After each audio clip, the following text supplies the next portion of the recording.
What do you remember about the greatest event that you had? Oh, I think it was the first one. I did it with my business partner, and I didn't.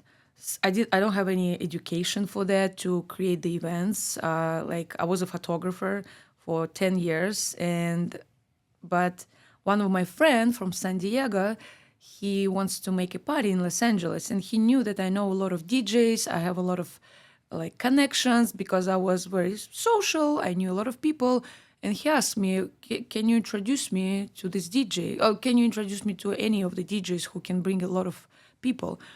I'm like, "Yeah, I can, but I would love to be business partners with you." So without any experience, and he had an experience before. He didn't do anything big like that, but we actually were planning to make an event like maybe for 250 people, 300 people max. And we reach out one of the DJ. He's very famous, well-known DJ in Los Angeles, and so we made an agreement. We found the place. We found bartenders. We start creating the whole idea, like, and again without zero experience. And 3 days before, we could see that the ticket sales don't go very well. But at that point, I didn't know that the ticket sales the best at the day of the event. And I'm like, what should we do? We're gonna lose a lot of money, but it's okay. Like, what can I do, right? Like, and then in the day of the event, we could see that we one of the top events on the website where it says which event will be on this Friday or Saturday. And so in the end, we have 900 people. We were sold out. And it was Halloween party. Everyone was dressed well. It was so much fun. It was so beautiful. And I remember how I felt so proud of us, of myself, that look at these 900 people. They're here. They have so much fun. They're smiling. They're dancing. And this is because of us. We created this. And this is, I guess, this was really the most memorable moment for the about the events because it was my first time.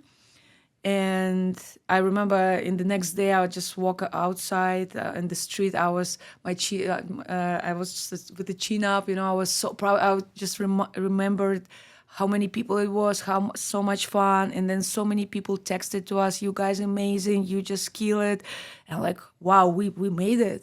So it was my first time experience, and people ask me, "Are you sure it's your first event? Because how you brought all of these people here?" And I guess it's just when you do everything from your heart and from your soul, the energy just feels around. People feel it, and I don't know, it's just magic happened. Yeah, it was a big success. Yeah. That's awesome. And where did you want to take it from there? Like, what were you wanting to do next after that event? Oh, so we did another few events, and we continue. We did it for before the New Year's. Then we did it on the Valentine's Day. It was also so many people. It was a great production.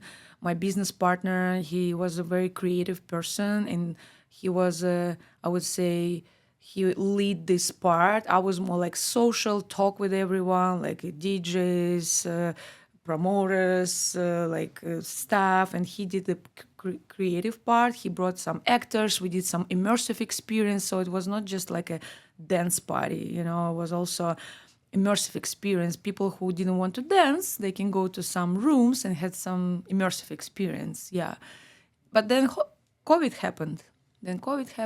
And but then me and my two best friends at that time, we created another brand, and we did beautiful gatherings in the desert during the COVID time. It was kind of real like underground desert parties, and it was a very beautiful time. And like 250 people and 400 people in the desert, and we brought international DJs, and it was a beautiful time because so many people were so depressed during the COVID time because we were not allowed to go out, hanging out with friends, and was our free space. We even call it to be free. So everyone could be free to dance, to hang out with people, to meet new friends. And I know a lot of people actually from our events. Now they are couples. Now they have kids, get married. So it was a very beautiful. And we did it for a year. We did it for the year. We did like a mini festival for 2 days, 2 nights. It was very beautiful, and we were thinking to grow and make it more and more. And then I started doing more upscale private events in the beautiful mansions in Bel Air, Beverly Hills, Hollywood Hills, for like 200 people. Was also very beautiful, interesting experience, And I would say another kind of circle of people, But yeah, it was very beautiful. It was a beautiful, fun time. And who were you at this time, and what effect did that have on you and your ego and how you carried yourself Who I were at that time? at that time? Right now, I can see who I were. I was person with a lot of insecurities, with such a big ego, who need this instant gratification, who needed this approval from other people. I thought, oh, I'm such a beautiful soul. I'm making people so happy, and I did, but I had my agenda. Like, I just realized it now. At that time, I really didn't think like I'm so selfish. I thought this is who I am, but right now I understand that I was so dependent on that people will come over to me, will say how grateful they are, and also, of course, I felt like I'm famous, people know me, and like I have this opinion about myself that I'm so cool. I'm so cool, and I made it such a big